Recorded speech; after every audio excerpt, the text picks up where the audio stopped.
Hey guys, if you're looking for help with your Amazon business in terms of troubleshooting or strategy, visit sellersessions.com/consultancy or drop me a message to danny@sellersessions.com.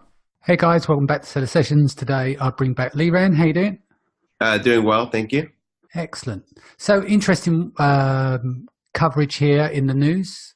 We're going to talk about a reference point of CNBC that's just popped up recently. Amazon has been promoting its own products at the bottom of competitors' listings. Now, there isn't no surprise there, let's be honest, is that they've got their own brands. But it's interesting in terms of how the article is written here and their leanings. What's been your take on this so far?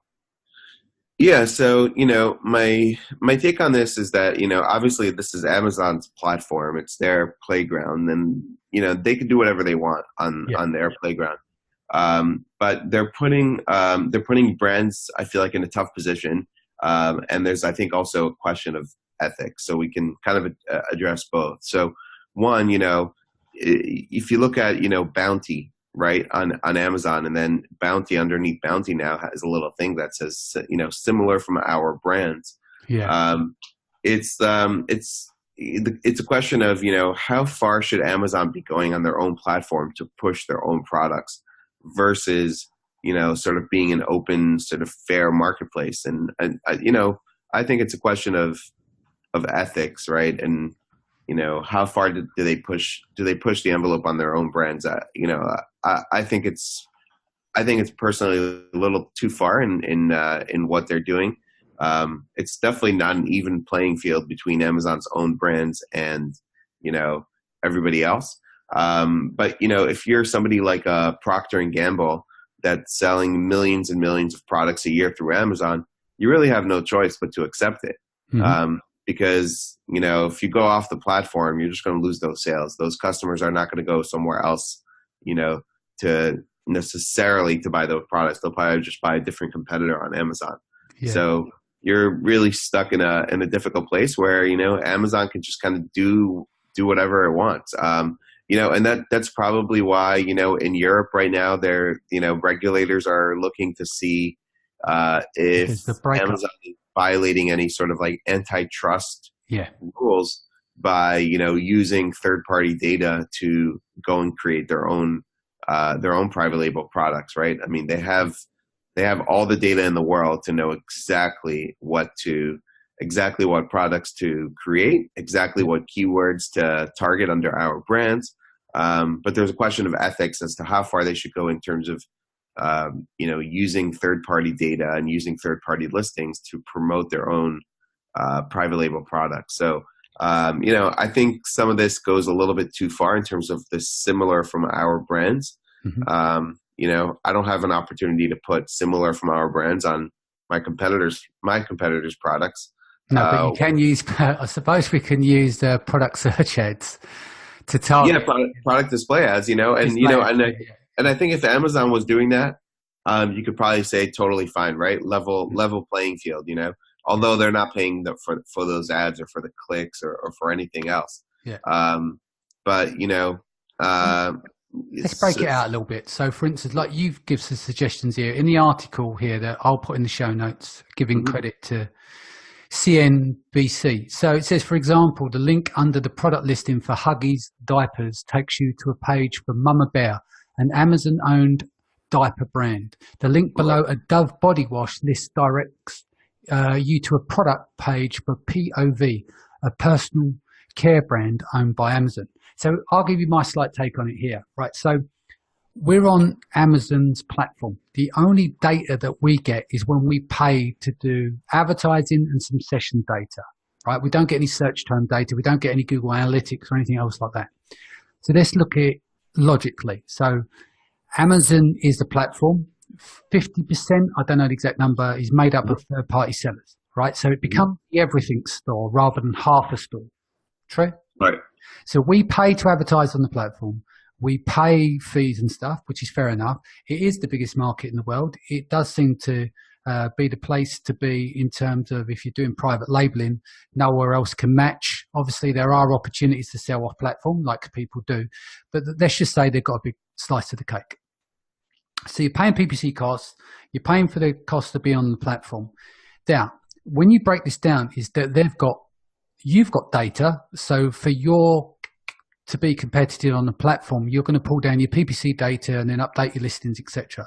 But they've got data on you. They've got all the traffic data, all the external traffic data that's coming there. They've got heat maps running and God knows what. So they know exactly what is working, right? So they've got all of that data. They've got all of that data so that if they wanted to enter into a market, if they wanted to, I'm not saying that they would, but they could literally go in Authentic Goods and get you to send over all the receipts and stuff of your factory and everything else. Obviously, you get the opportunity to cross it out. I'm not saying that's what they would do, but you imagine the availability of the data that is there is not limited, is it? What was the recent thing they done last year where they go, we'll work in our program and we'll deal with all your shipping from your factory into Amazon? That's another way of collecting. Yeah. So there's another way of collecting data. It's super smart, isn't it?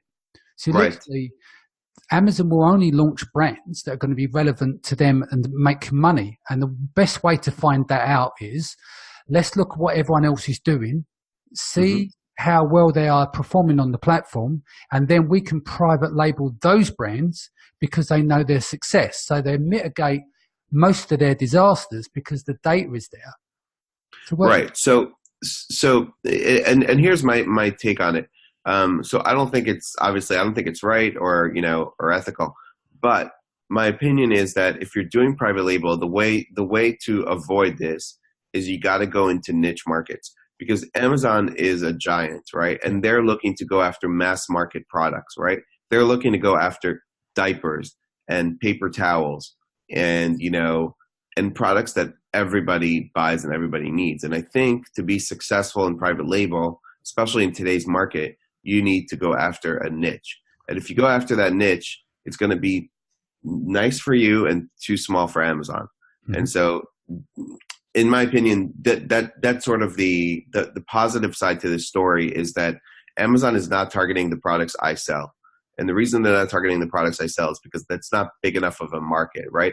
I can sell, 2, 3, 4 million a year, 5 million a year on these products, but that's not big enough for Amazon, right? Amazon is looking for products that will sell 20, 30, 40, 50 million a year. Yeah. And so, more so these big brands are being targeted, right? Like a Huggy diapers, like a Bounty, like a Tide, laundry detergent. And so I think, I think those big brands more are the ones that are, they're targeting on their listings and everything. I still don't think it's right. And Amazon still has all the data, but I think the way to play the private label game on Amazon is to, go after the niche. I wouldn't go after, cell phone case, right? Because that's a mass market that Amazon, can get into. But what they've got within data though, Liran, is that they can see a trend appearing. So the whole thing is you're not going to go where the puck's at. You want to go where the puck is going, right? Yes. So if you do see this trend, they're able to jump on it once it's through a part one loop of validation. So like you said, they probably won't go after the smaller things, but if there's a suggestion that there's a massive market there, they can go in early doors and ride the wave. Yes. Yeah, I agree. And, I think when you're launching products or when you're thinking about your brand or niche, you need to sort of think about that. I've all these different products here on my desk. So, I'll take this like towel, right? I would not get into this like kitchen towel market. And the reason is that this is a huge market, right? And I would probably not get into it for private label because that's a market that there is room for Amazon to come in and sort of like dominate because it's a huge market. But, here's another product here. So I do keto, right? And I buy this product, Keto Mojo test kit, right? To test my ketones. Yeah. That's a niche product, but that product does $400,000 a month on Amazon. Jeez. But I don't think Amazon's going after keto testing strips and testing your blood for keto. So in my opinion, again, that one product they're doing, 5 million a year or so. I don't think Amazon's going after that. It's too niche. So hopefully, right?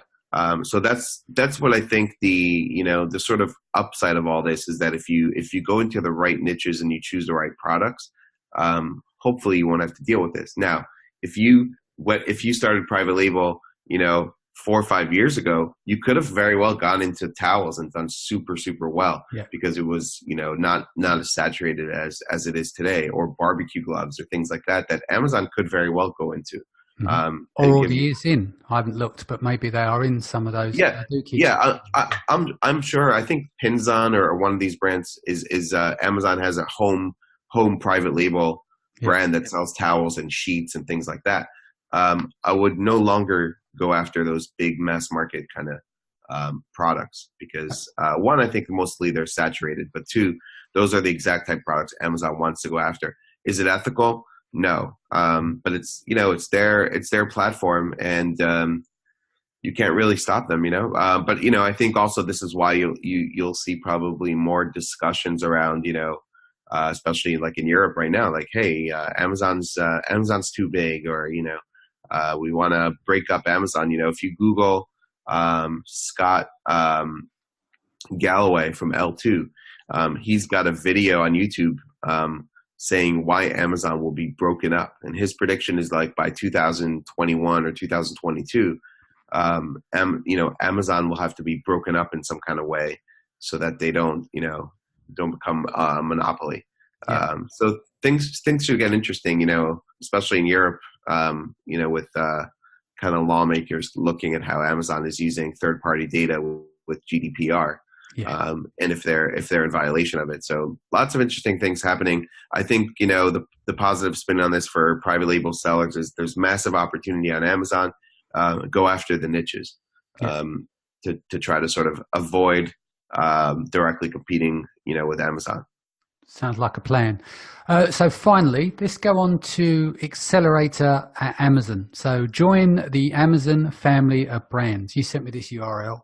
So Our Brands is a collection of Amazon private label brands and a curated selection of brands sold exclusively on Amazon. Like I said to you before the show, it sounds like to me it's another way of pitching Vendor Central.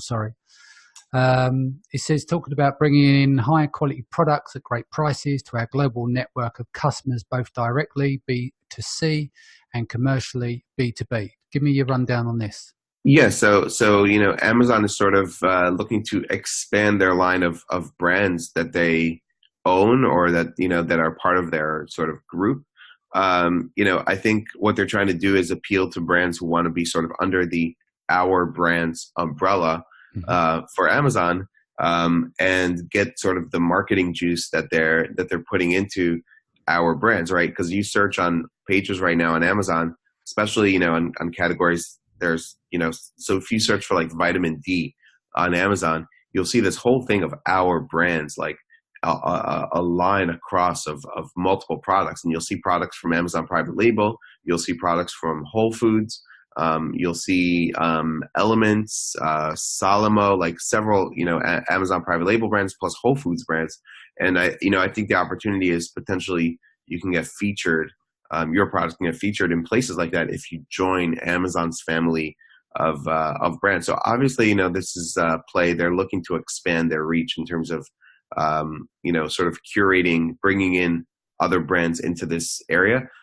It'll be interesting to see what their pricing looks like for this. I have a feeling it's something like a licensing play, where they're going to charge you like an additional 10% royalty or something on all your sales to be featured in this sort of like marketing opportunity of being under Amazon's umbrella of private label brands. So I actually filled out the form there with my brand just to see.